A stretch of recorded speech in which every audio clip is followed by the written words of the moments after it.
Welcome to Seek First with Amy. I'm Amy, and I'm a full-time missionary in Colombia, South America. If this is your first time here joining us today, welcome. And if you've been watching my videos, welcome back. This channel is all about life on the mission field, life in Colombia, and all of the lessons that I've learned along the way. So thank you again for joining me, and let's get into the video. So one of the questions that I get asked often is, how did you know that God was calling you to full-time missions? Why did you leave the United States and move to Colombia? Today, I want to tell you that story. At the time, I was attending a Christian college, and our campus had a small prayer chapel. It wasn't anything elaborate. It was just a quiet place where students could spend time alone with God and pray. And one day I went there by myself to pray, and there was no one else in the chapel that day. And as I was praying, something happened to me that had never happened to me before. I had a vision, and I had one of those visions that some people would describe as your life flashing before your eyes. I could see myself in my mother's womb. I could see myself growing up, and I could see myself kneeling there. And all of a sudden, it was almost as if I could hear the Lord speaking audibly. And he said, "I've called you to the nations." And after I heard the Lord speak those words, I heard the scripture reference Jeremiah 1:5. I didn't know what that Bible verse said, and I had my Bible there with me, and I looked it up, and it says, "I chose you before I formed you in the womb. I set you apart before you were born, and I appointed you a prophet to the nations." Now, I didn't fully understand what any of that meant, and I wasn't planning on going to any nation. I was happy in the United States. I didn't have any plans on becoming a missionary. So I simply wrote the experience down in my journal, and I never told anybody about it. But I knew that something significant had happened that day. And I realized that that was the first time that God began revealing the direction that he would eventually lead my life. So life went on. I continued studying in college. I continued serving God. And eventually I joined a local church in the city where I was going to college. And I had the opportunity to go on my first missions trip. I went to Belarus, and I went to Poland, and I talked about that in some of my previous videos if you would like to go back and listen. But one stop on that trip I want to talk to you about today. It was one stop on that trip that would mark my life forever. We visited Auschwitz. And as we were walking through Auschwitz, that was to this day one of the most overwhelming experiences that I have ever had in my life. It's impossible to put into words what I felt that day, but I was standing in a place where so much unimaginable suffering had taken place. You could feel the pain in the atmosphere. You could feel the weight of history in the atmosphere, and a loss that I had never experienced those kind of feelings before. And as I stood there walking through, and we stood there and we walked through Auschwitz, I was reminded of a Bible verse in Genesis where God says that Abel's blood cries from the ground. In that moment, those words were no longer just something I'd heard in the Bible. They became very real. You could almost hear the cries in the silence, because Auschwitz is a very silent place. The atmosphere is very silent, and you could hear the cries. And to say the least, I was shook, because I'd never felt anything like that before. And as I think back on that, I believe that God used that experience to do something in my heart. And the only way I know to describe it is, it was almost like he activated a sensibility to his voice. It was something that I had not ever been that sensitive to the voice of God before. And I literally felt in my body like shaking in my body. And so we continued to walk through Auschwitz. And that is a whole experience in itself. And if anybody's interested in knowing about that, just let me know and I can tell you about that experience and tell you about how all the things that we saw there and everything that happened that day. But when we got back on the bus, I could still feel that something had definitely changed inside of me. Then one of the leaders on that trip stood up and said something I'll never forget. He said there are generally 3 responses people have after a short-term missions trip.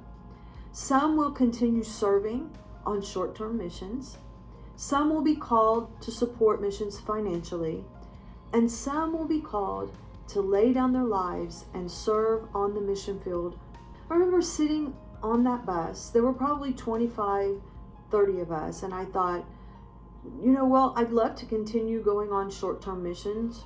Who wouldn't want to? Who wouldn't want to go into different nations and have the opportunity to experience the culture and to help people in different ways? And I'd also love to be able one day support missionaries financially.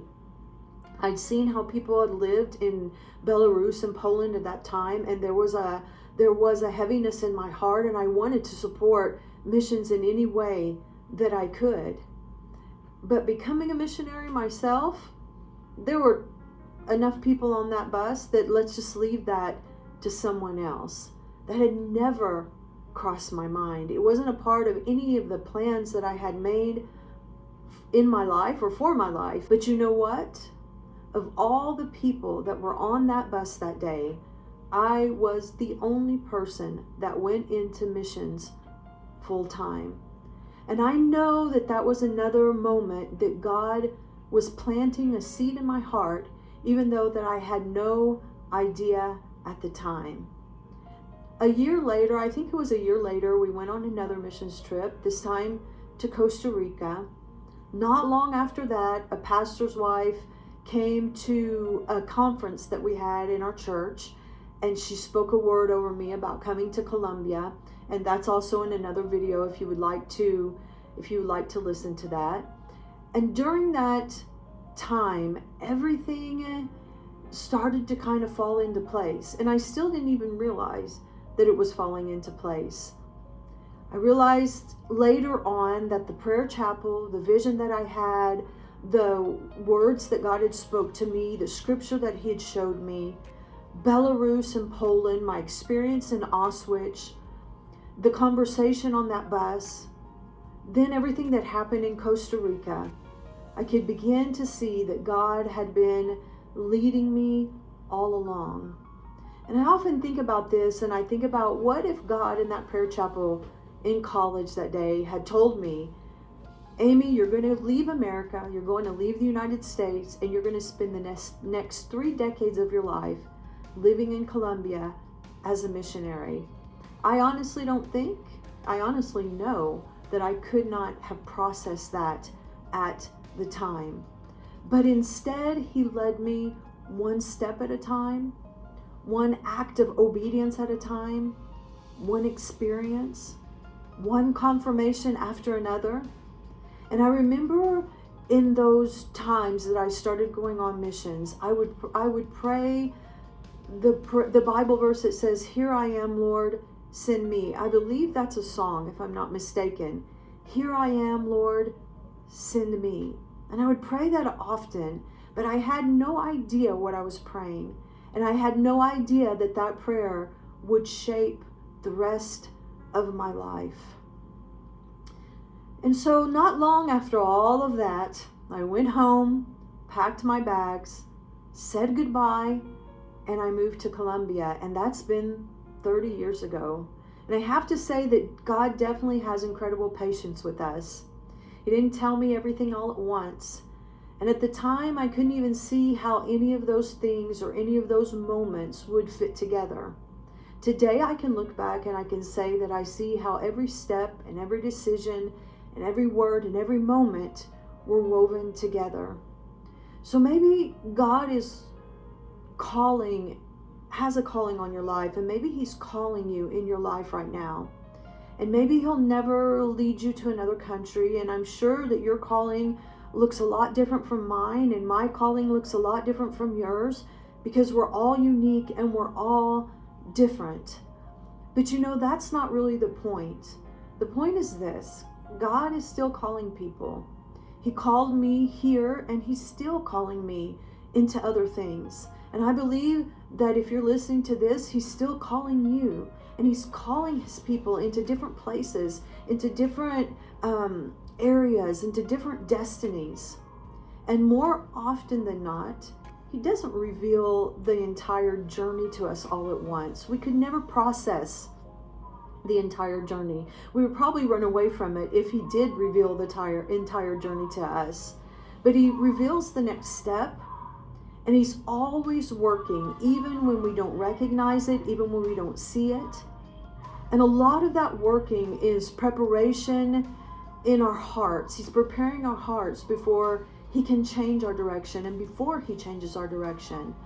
Sometimes he's teaching us to trust him before he shows us where he's taking us. And sometimes what feels like just another moment, just an ordinary moment, becomes the very moment that changes the course of our lives forever. And I want to challenge you not to overlook the small moments. Don't ignore the quiet whispers. Don't ignore the things that God tells you when you are on your knees before him in prayer, the things that you've written down that you've never shared with anybody. And don't despise the seasons of preparation, because there is a season of preparation that God takes us through. And maybe today you say, well, I know that God's called me. I just can't seem to step into that call. Don't despise those moments of preparation, that season of preparation, because they are very necessary to sustain you in the calling when he eventually opens that door for you to walk through it. And you know what? It's not even about getting to the call. It's about walking step by step in that call. And there will be a moment where you could maybe look and say, hey, I'm standing here in my call. I've done that many, many times. I thought, wow, I feel so privileged to say that I'm standing here in a calling that God's placed over my life. But all of the journey was a call. Every step ordered was a call.